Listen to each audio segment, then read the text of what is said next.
I'm very happy I'm not in school anymore. I graduated a few years ago, but more and more every day I hear about incidences at school. On the news, on the internet, on texts, my friends send me all sorts of horror stories. But the stories online are the ones I'm always finding myself glancing through.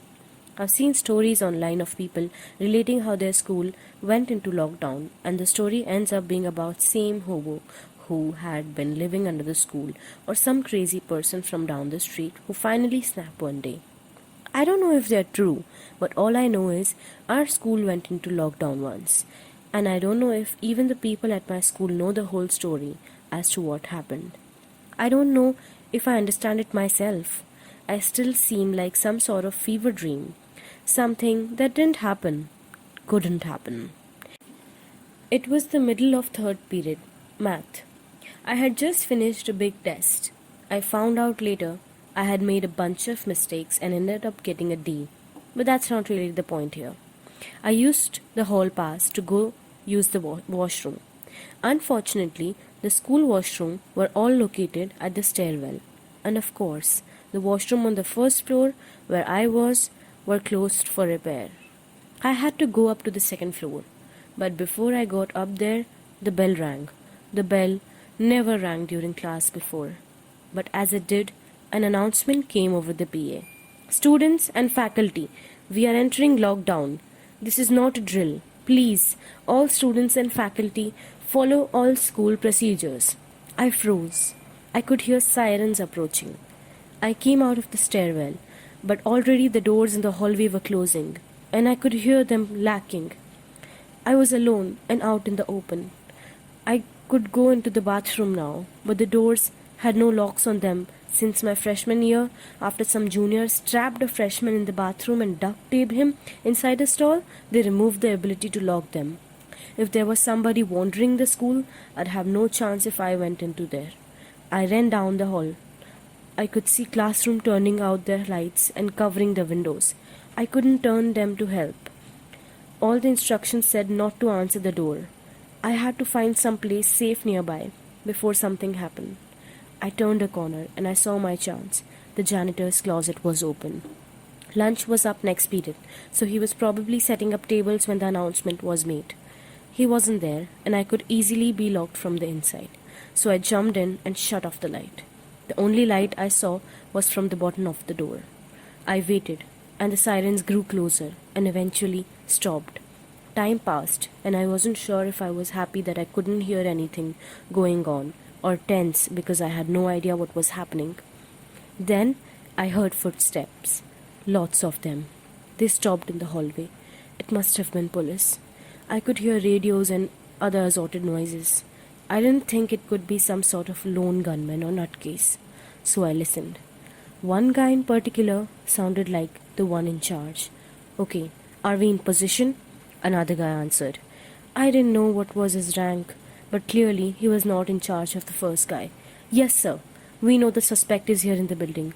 C team is across the campus as ordered, and B team is covering the back entrances. He will not exit the building on our watch. The chief responded. Good. Remember, he could look like anyone, but he must not escape. It's my fault he's here, and it's my duty to deal with him. I couldn't hear much for a while. There was too much movement, too many people, all talking to each other to make out anybody from where I was at. I just waited for a little while. Maybe it would all just be over soon, and I could leave the closet and go back to the class. Then, that's when it all happened. The chief yelled out, Hold it! Put your hands in the air! The commotion outside stopped abruptly. A moment later, clothes rustled loudly as what sounded like a large number of guns were drawn. Lay down on the ground. Leave your hands where we can see them.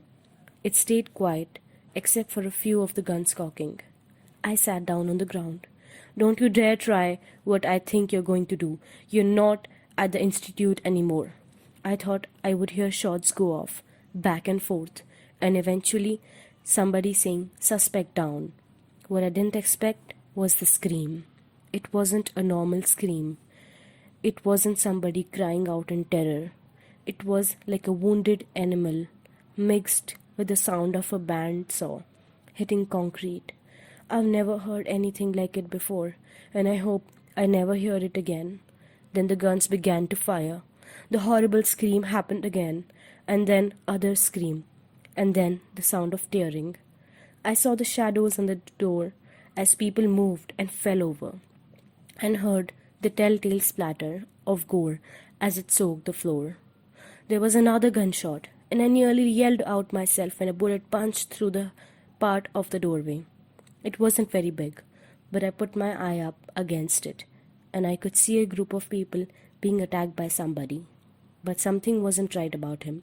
He looked too long in places, like he'd been stretched in a taffy machine. He was moving so fast, though, that I couldn't make out anything, except for him grabbing people and throwing them around like they were nothing. There was blood everywhere.